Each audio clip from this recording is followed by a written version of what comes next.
So there I was, all bummed out, staring at my Steam game library, bumming about the things I couldn't do. You know, nerve issues in one hand, very short playtime periods, no MMO. But then it hit me. My left hand has troubles, but not my right. And there's so many games you only need a mouse to play. And I looked at the game list all over again with new eyes. There's so many games I've never even installed. There's so many games that just need a mouse.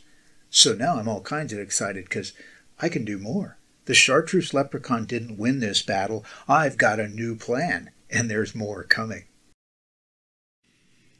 Would you like to hear a Chartreuse Leprechaun story? You would? Okay. Well, the Chartreuse Leprechaun had a plan to ruin the lives of our survivors, Katya and Roman. He was going to take all of their supplies and exchange them for rocks.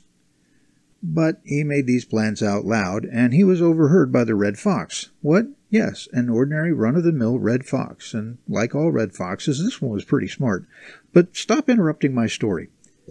Anyway, the red fox had been standing guard for the purple ducks down the street. What? Yes, real purple ducks. They're from America. Now stop interrupting. So the red fox told the purple ducks about the scheme, and the ducks ran off to tell their friends, the red elephants. Again? What now? Yes, real red elephants. Well, okay, they're only red because they sunbathed in the dust in Kenya, but that's beside the point. Yes, real red elephants. A whole family of them, as a matter of fact, but for the last time, stop interrupting. So, after Katya and Roman went to sleep, the red fox picked the lock, and then he and the purple ducks loaded everything on the red elephants, and they hid around the corner. The Chartreuse Leprechaun pulled up with his truck full of rocks, and he stomped around mad as a hornet when he saw everything was gone. And then he drove away, and the elephants, and the ducks, and the fox put everything back where it was, and they disappeared into the night. Unfortunately, the Chartreuse Leprechaun saw them, and he started plotting payback. The Chartreuse Leprechaun had a few too many. He was pretty upset with the red fox, the purple ducks, and that family of red elephants because they ruined his plans to steal the supplies from our survivors, Katya and Roman, and now that they were joined by Anton, it would be an impossible task. So he just kept drinking. And finally he left the bar and wandered down the street. And he was overheard uttering complete nonsense to the pink elephant as he went. Starkle, little twink, who the heck you are, I think. I'm not under the influence of alcohol, though many think all people I are, and the drunker I sit here, the longer I get, and I fooled so foolish, I don't know who is me.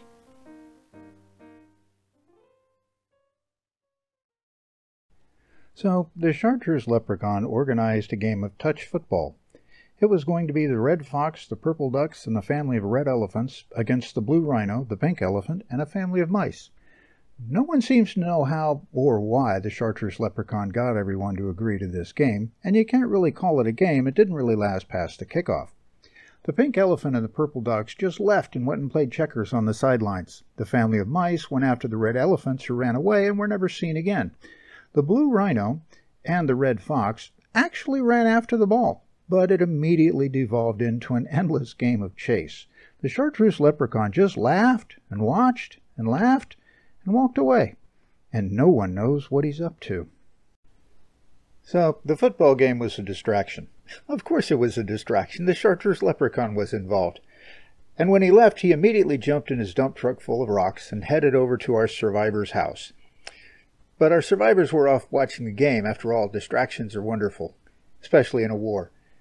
But when the Chartreuse Leprechaun saw the sheer volume of stuff, it was too much. So he drove off with his truck full of rocks and went back to the bar to think. So, yeah, sound problems. What a mess. But I'm trying, and I'm learning. And of course, the Chartreuse Leprechaun is not making it easy. You see, I try to keep all the non-game sounds set at 0. And the Chartreuse Leprechaun is so very helpful to point out all the sound sliders not set to 0. Including, it turns out, sliders that should not be at 0. You see, if this particular one is set at 0, it turns out no game sounds get recorded. I spent an entire afternoon, hours, experimenting with settings before I figured this out. Now, maybe the leprechauns ticked at me because of the red fox, the blue ducks, and the red elephant. I don't know. But it's the Chartreuse Leprechaun. What do you expect? Did I go the wrong way? I did. Oh, that's fun. I just went 900 meters in the wrong direction. That was where we wanted to go.